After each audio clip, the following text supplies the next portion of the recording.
Tepatnya akhir Januari 2022 saya terkena serangan stroke. Kurang lebih jam 3 pagi, tiba-tiba kaki kiri saya itu tidak bisa saya gerakkan. Saya cuma begegek, kalau orang Jawa itu begegek berdiri gini. Wah, kok kenapa? Tapi bodoh saya itu kok enggak connect sama sekali kalau saya itu kena stroke. Kenapa sikilku ini enggak bisa tak gerakkan? Kenapa enggak bisa digerakkan gitu? Nah, terus saya coba menggerakkan jari-jarinya.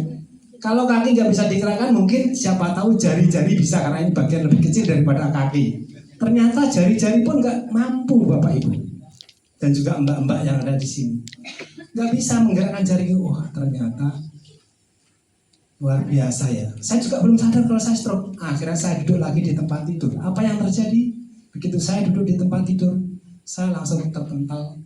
Gedang kalau orang Jawa itu, ya langsung geblak itu di tempat tidur. Saya seakan-akan di punggung saya ini nggak ada tulangnya. Makanya setelah saya bangun, saya pegangan tembok, saya pegang-pegangin, loh, balungnya saya utuh. Agak gini, saya cari gini masih utuh, tapi kenapa nggak? Kok kayak nggak? Terus saya lepas lagi, saya ngedang lagi. Masya Allah. Saya terus akhirnya, makanya jangan sampai kena serangan stroke. Kenapa saya kena stroke? Ternyata paginya waktu itu kaki kiri saya yang sudah nggak berfungsi, tapi tangan kiri masih berfungsi, sehingga saya mau ke rumah sakit mandi dulu kan, mikirnya gitu. Masa ke rumah sakit bangun tidur nggak mandi, nanti udah ambon-amboni. Dia tahu Bapak Ibu ya, sama mbak-mbak semuanya, apalagi yang biasanya yang Gen Z ini kan masih harum-harum. Kalau yang generasi Z ini kalau di masjid baunya cuma PPO, minyak kayu putih, nah, kayak gitu ya. Baru takbir aja, baru sholat udah. Nah, akhirnya saya mandi. Dengan PD-nya saya dipapah anak saya, diantar ke kamar mandi. Saya bilang, tinggal lele, Bapak mampu kok. Walaupun sambil duduk ya mandinya. Akan tetapi saat tangan kiri saya, tangan kanan megang gayung, kalau bahasa orang Jogja itu gayung, ambil air, tangan kiri pegangan bibir kamar mandi, ternyata apa yang terjadi? Langsung lepas, kepala saya masuk ke air. Sudah tidak ada tenaga sama sekali. Jadi prosesnya memang tidak bareng waktu itu. Nah, akhirnya saya panggil-panggilan saya, anak saya mau jarine sanggup ditinggal gitu ya. Nah, karena itu akhirnya saya bawa ke rumah sakit. Setelah di CT scan, pembuluh darah di kepala saya bagian kanan sini pecah. Ya ini pecah sehingga saya harus opnam di rumah sakit, sehingga menyebabkan saya lumpuh. Kenapa pembuluh darah saya pecah? Karena hipertensi. Tensinya terlalu tinggi dan pembuluh darah tidak mampu untuk mengalirkan darah dan udara oksigen akhirnya pecah. Nah, setelah di rumah sakit, susahnya luar biasa di rumah sakit. Tahun akhir 2022 itu kan masih COVID. Saya dewean di rumah sakit sendirian. Angger keluar nggak ada orang seliwar nggak boleh dijenguk kan itu ya. Nah, di sana nggak boleh keramas karena megang-megang kepala itu nggak boleh, dipecet-pecet juga boleh kata dokternya. Tidurnya nggak boleh pakai bantal, jadi lurus terus itu nggak boleh. Bapak nggak boleh pakai, jadi rasanya mau rambut gatel semua, mau keramas biar carane kan gitu ya. Akhirnya sampai anak saya membelikan yang spray itu, pakai spray. Tapi karena wong desa biasa nanti biarpun walaupun disemprot pakai spray, keramas pakai spray juga rasanya masih getibel kan, nggak jelas itu ya.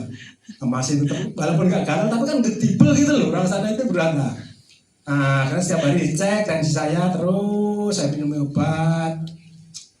Akhirnya saya diizinkan pulang setelah kurang lebih sekitar 8-10 hari saya boleh pulang. Saya pulang dijemput, masih dibawakan kursi roda, masuk ke rumah juga sampai kursi roda. Akhirnya pas saya langsung masuk kamar. Nah tidur, cuman tidur, kalau ada yang jenguk saya dipapah, nemuin gitu aja karena saya belum bisa jalan. Akhirnya lama dengan berjalannya waktu saya mulai tapi semangat saya harus tetap kuat karena saya masih punya tanggungan. Anak saya yang dua kan masih kuliah ya waktu itu. Tapi alhamdulillah sekarang sudah lulus semuanya. Alhamdulillah itu juga salah satunya berkat doa dari teman-teman semua yang ada di sini. Terus selanjutnya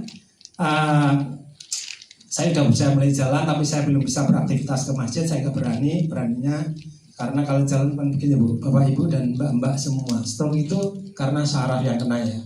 Jadi kalau jalan itu saya kepengen ke misalnya ke Bang Windy gitu. Saya mau jalan gini, tiba-tiba itu kesini loh, tiba-tiba itu kayak gini loh. Loh, kok jadi kesini? Terus harus nata lagi. Jadi untuk fokus itu nggak mudah. Ternyata memang DNA kita kan di sini kan, ini luar biasa. Pusat saraf di sini kan, blueprint kita itu ada di sini. Nah, akhirnya saya udah mulai jalan. Istri saya juga ada di sini tuh, yang pojok sana, istri saya yang selalu menemani saya. Jadi waktu saya itu mulai bisa jalan, maaf ya, ini saya cuma jalan dari tempat tidur ke pintu rumah. Itu aja dipapah, gandeng sama istri saya, maksudnya ya kalau istri kan boleh ngerangkul ya. Terus saya dipapah. Lama-lama terus jalan sampai ke halaman karena masih ada halaman, terus ke pintu gerbang itu. Saya jalan ya sama istri, balik lagi. Cuman gitu aja aktivitas saya. Terus berkembang terus. Yang pertama agak jauh itu tahu nggak Bang? Saya diajak belanja ke yang naik motor itu yang jual sayur-sayur dari Magelang. Kan ada itu ya setiap pagi di kampung-kampung. Ayo Mas, melu belanja ya. Katanya sambil di papa saya jalan. Ya jalan pelan-pelan gini, jalan aja nggak bisa lurus ya. Harus pelan-pelan gini kan. Nah, singkat cerita, terus itu saya cuma berdoa sama Allah, ya Allah, ya Tuhanku, jangan kau jadikan aku menjadi beban untuk istriku dan anak-anak. Itu yang doa yang selalu saya lantunkan karena saya harus fight itu ya, harus berjuang. Alhamdulillah suatu saat saya di akhir kira-kira bulan Agustus kalau nggak Juli ya, Pak Fadli telepon. Tiba-tiba saya itu nggak tahu Pak Fadli telepon, tapi sebelumnya terus aja Allah mengirim sinyal lewat mimpi. Saya itu mimpi ketemu Pak Fadli, bangun tidur saya. Karena saya sama Pak Fadli itu sudah lost contact, dan mungkin ada 5-6 tahun, sudah lama. Itu beliau ada di sini kan bisa ditanyakan. Sudah lama sekali saya nggak komunikasi karena waktu itu HP masih SMS-an. Nah saya itu mimpi kok, saya pagi-pagi cerita istri, mimpi ketemu Pak Fadli ya. Apa istri saya jawabnya? Langsung spontan. Artinya bisnis paling mas. Bisa bisnis. Beneran harus penuh bisnis apa? Dalam saya beneran bukan. Nggak lama kemudian Pak Fadli itu selang mungkin seminggu pas 10 hari pokoknya itu tiba-tiba Pak Fadli itu telepon. Assalamualaikum Pak Cam. Pak Fadli kalau panggil saya kan Pak Cam. Pak Cam. Waalaikumsalam Pak Fadli. Nah terus gimana Pak Cam kabarnya ya? Saya jelaskan saya sehat. Kalau orang Jawa itu kalau walaupun sehat dalam tanda petik kan tetap sehat itu aja. Saya pengen iso ngomong-ngomong, bisa nongkrong-nongkrong, bisa ibaratnya kan gitu. Nah, terus akhirnya saya cerita. Karena kalau saya habis kena stroke, terus mulailah Pak Fadli cerita tentang saya sekarang di perusahaan Filipina Pak. Produknya Barlin, produknya sangat bagus untuk jantung karena ini adalah mempercepat regenerasi sel, booster cell regeneration ya, pertumbuhan sel. Karena apa? Karena di usia tua itu pertumbuhan sel, regenerasi sel itu sangat lamban. Tadi Bu Ani sudah menyampaikan memang Tuhan menciptakan kita itu sudah komplit luar biasa, sudah ada regenerasi sel sendiri. Akan tetapi dengan banyak waktu itu menjadi lamban, maka harus ada boosternya. Nah, terus saya coba di produk dari Sante itu saya minum tuh Pak Fadli menyampaikan karena Bapak sudah terkena. Jadi ini masing-masing orang beda ya. Ada yang satu saset aja udah manfaatnya udah terasa. Tapi karena saya sudah kena, maka minimal sehari 3 saset sampai 4 saset. Akhirnya dan itu minum rutin. Karena apa? Karena untuk menyehatkan selnya. Karena tadi Bu Ani bilang bahwa dalam tubuh itu ada 40 triliun sel. Kalau yang mati sampai 1 triliun bukannya melakukannya malah dayek ini lah. Karena itu kan saya minum terus, saya rutin, saya apa yang disampaikan Pak Fadli karena Pak Fadli sudah ngirim juga di WA-nya itu kan udah ada FDA-nya macam-macam data-data jelas ya sudah seperti yang disampaikan tadi Bu Ani. Saya yakin dan percaya bahwa ini ilmu pengetahuan itu tidak pernah membohongi kita. Hanya personilnya saja yang kadang-kadang bohong kan gitu. Nah saya yakin, Bismillah saya konsumsi terus. Alhamdulillah tidak terasa tiba-tiba kok badan saya naik, badan saya kok ringan, kok saya terus akhirnya saya sekarang bisa ini bahkan saya sudah bisa lari tapi bukan lari sprint loh ya, jangan karena udah lansia nggak boleh lari sprint. Nah itulah jadi Bapak Ibu